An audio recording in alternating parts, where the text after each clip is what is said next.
Shalom umat Tuhan, shalom orang-orang percaya, shalom para murid-murid Kristus.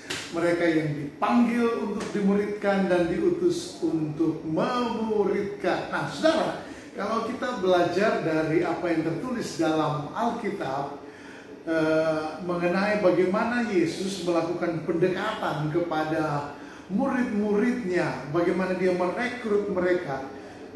Dengan memahami ini, atau kenapa saya ingin menceritakan bagian ini, karena saya percaya bahwa begini, ketika engkau memahami bahwa betapa uniknya, betapa spesifiknya cara Allah menyentuh hidup seseorang, itu dapat membuat kita memahami, oh iya ternyata sejak dulu tidak kebetulan saya sekarang menjadi murid Tuhan, karena sejak dulu Tuhan telah merancang perjumpaan-perjumpaan ilahi saya dengan Tuhan. Nah, berikut ini saya akan coba menyodorkan kepada saudara ada 3 hal minimal yang saya temukan, pendekatan-pendekatan yang Yesus gunakan untuk merekrut para murid-murid yang pertama dan seluruh murid-murid yang tercatat dalam kitab Injil khususnya. Nah, yang pertama, pendekatan Yesus untuk merekrut murid-murid, dia melakukan pendekatan pemenuhan kebutuhan.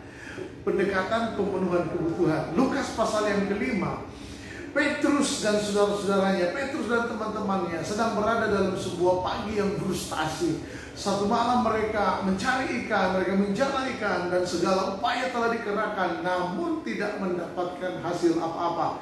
Tetapi pagi hari, setelah mengizinkan Yesus menumpang di perahu mereka untuk mengajarkan kerajaan sorga, setelah itu Yesus memberkati hidup mereka dengan tangkapan ikan yang luar biasa. Hari di mana Petrus dan teman-temannya terancam untuk tidak mendapatkan hasil apa-apa, tiba-tiba paginya berubah, saudara-saudara.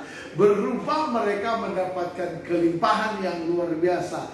Dari sana Yesus mulai sebuah perjalanan rohani bersama dengan Petrus, Yakobus, dan Yohanes, dan beberapa murid lainnya. Nah, kenapa? Karena Yesus menggunakan pendekatan yang pertama, pemenuhan kebutuhan. Tapi apakah hanya itu? Pendekatan yang kedua yang digunakan oleh Yesus adalah spiritual experience, ya kan? Atau pengalaman spiritual. Wow, luar biasa. Pendekatan yang kedua yang digunakan oleh Yesus adalah ketika dia tahu betul siapa Nathanael. Dia berkata bahwa Nathanael adalah seorang Israel sejati, tidak ada kepalsuan di dalam dirinya.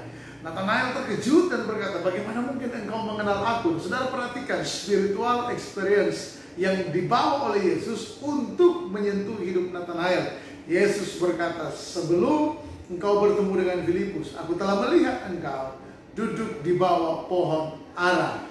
Nathanael terkejut karena saya percaya bahwa begini, Nathanael yakin betul tidak ada saksi yang melihat dia di sana, dan Yesus tidak pernah berjumpa dengan dia sebelumnya. Tetapi Yesus menampilkan sebuah pengalaman spiritual yang itu adalah pintu masuk bagi seorang yang bernama Nathanael. Dari sana atau lewat momentum itu, Nathanael mengikut Kristus. Lalu pendekatan apa lagi yang digunakan oleh Yesus? Dan yang ketiga, Yesus menggunakan pendekatan pemberian jati diri. Siapa contoh-contohnya? Matias atau Lewi yang adalah pemungut cukai. Dan kemudian kisah yang paling bombastis adalah Lukas pasal 19 tentang seorang yang bernama Zakheus. Seorang pemungut cukai. Mereka menerima jati diri yang baru yang diberikan oleh Tuhan Yesus. Kenapa saudara? Yesus menggunakan pendekatan pemberian jati diri. Karena di zaman itu orang yang paling dibenci oleh orang Yahudi adalah pemungut cukai.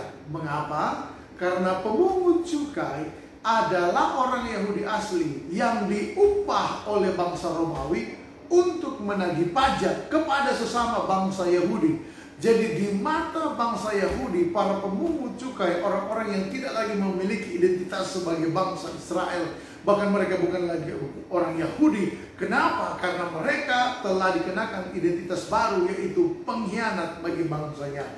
Nah, ketika Yesus berkata kepada Zakeus yang sedang memanjat pohon ara, "Hai Zakeus, turunlah, pada hari ini aku harus menumpang di rumahmu." Lalu ada percakapan di dalam rumah Zakeus. Setelah kesadaran Zakeus untuk mengganti kerugian terhadap orang-orang yang dia rugikan, Yesus berkata, "Sehari ini ada keselamatan di rumah ini, sebab sesungguhnya orang ini pun anak Abraham." Apa yang diberikan oleh Yesus kepada Zakeus? Pemberian jati diri, identitas yang baru, identitas ilahi. Setelah sebelumnya dia hidup dalam stigma negatif orang-orang di sekitarnya. Dia tidak punya kawan-kawan orang Yahudi yang sejati. Kenapa? Karena dia adalah seorang pengkhianat di mata mereka. Kawan-kawannya adalah orang-orang berdosa. Kawan-kawannya adalah orang-orang Romawi, para pejabat Romawi. Dia tidak bisa berkumpul dengan bebas dalam kalangan orang-orang Yahudi. Tetapi Yesus memberikan identitas yang baru. Nah, dari 3 pendekatan yang Yesus buat untuk memanggil murid-muridnya, yang mana yang lebih mirip dengan saudara? Atau jangan-jangan saudara berkata, "Pak, ketiga-tiganya itu saya alami." Yesus melakukan pendekatan pemenuhan kebutuhan, ya kan? Ada yang lagi sakit lalu kemudian disembuhkan Tuhan dan akhirnya ikut Tuhan sungguh-sungguh. Ada yang sedang mau bangkrutnya, hancur-hancurnya, lalu kemudian Tuhan tolong dan perusahaannya pulih dan akhirnya dia ikut Tuhan sungguh-sungguh.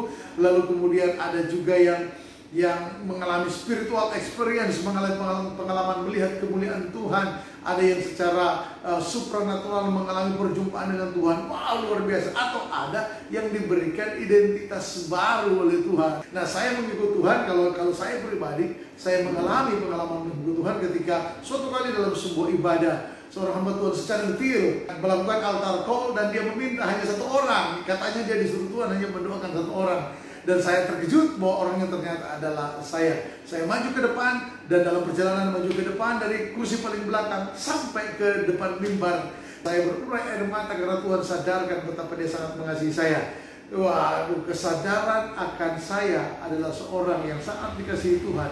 Bagi saya pada waktu itu menjadi pintu masuk dan juga langkah awal sebuah perjalanan menjadi murid Kristus. Bagian saudara yang mana? Saudara boleh ketik nanti di kolom komentar, saudara boleh cerita, atau saudara boleh ya saksikan kepada teman-teman di sekitar saudara, dan atau saudara juga boleh share video ini.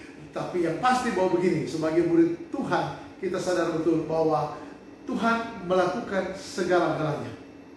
Tuhan melakukan apapun yang dibutuhkan untuk membawa kita, menarik kita dari jalan yang tersesat, dari jalan yang menjauh daripada Tuhan, kepada jalan yang benar dan menjadi muridnya, terlebih anak kesukaannya. Tuhan Yesus memberkati. Sampai berjumpa dalam lanjutan renungan berikutnya.